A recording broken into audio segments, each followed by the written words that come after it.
what is the most interesting word that you've come across? One that's appropriate for, let's say, a young audience. Because I've heard some of yours that are, there's some, as we say, picanti things in modern Hebrew, some, spicy things. But yeah. Well, there's all kinds of interesting stories, and Hebrew gives us nice ones. But I think my all-time favorite, not word, but journey a word went through very far is the word for popsicle in Hebrew, artik. Okay. Oh, I love that one. Because I wrote about this one years ago. And it's just surprising because the word, if you trace it all the way back in history, you'll find that it comes from a word that means frightening in Proto-Indo-European, which is a reconstructed language. In other words, it's a language spoken by people who we didn't write, so we don't have any record of the actual language, but we know this language existed because a lot of languages spoken today in ancient language descended from it. And we can, or not me, but experts in the field can reconstruct this language. And when they go back, they can reconstruct this ancient word, which sounded maybe something like hatikos. We don't really know exactly. Well, let's back up. So the modern Hebrew word for popsicle isn't popsicle. What is it? So for those who don't know, it's artik. We call it an artik, which sounds awfully like the word Arctic, like Arctic Ocean, and it's not a coincidence. Well, that's right. So if we could trace it, there's two ways to tell the story. We can tell it from most recent and backwards, but it's more fun if you tell it forward in this case. Okay. So these ancient people living on the steppes of Asia, I think the Caucasus, something like that. So they were afraid, and they had this word that they used to describe being afraid. And then what were they afraid of?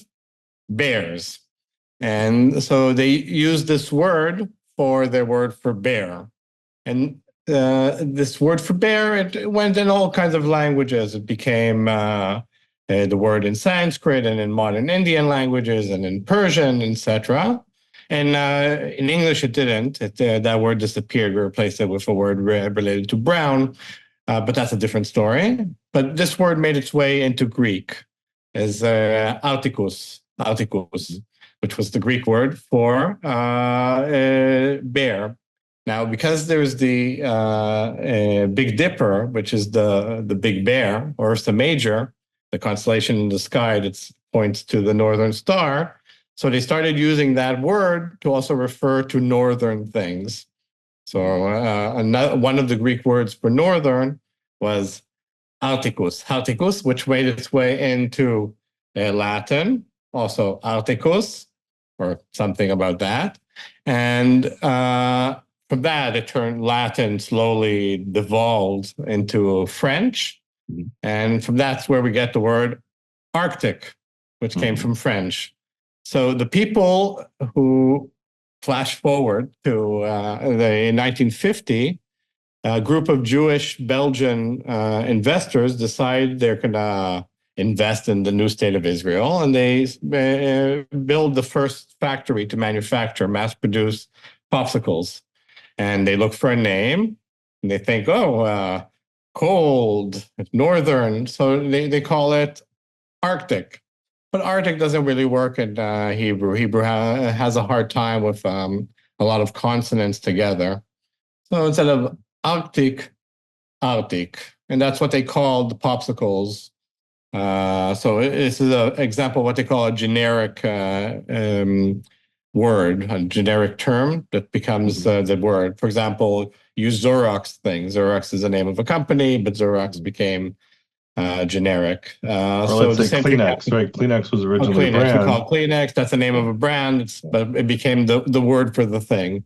So the same thing happened in Hebrew with the word for Arctic. It's not exactly true. I didn't discuss this on the TikTok, but the next year after this factory called Arctic was founded, and somebody else founded a competitor, and they called themselves Kartiv.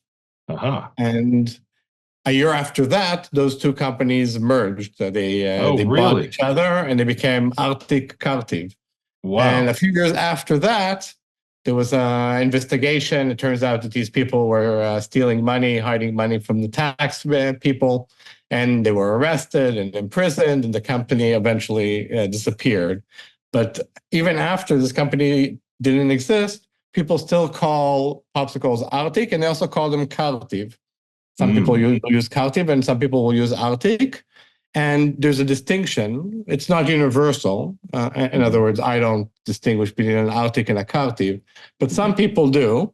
And they'll use the Arctic for a dairy popsicle and a Oh, Cartiv for one that doesn't have any dairy, that it's like a water interesting. based. Yeah. So it starts out as the name of the company that makes popsicles, and now it's a generic word either for popsicles or a specific type. And it comes from this ancient word for bear or frightening one.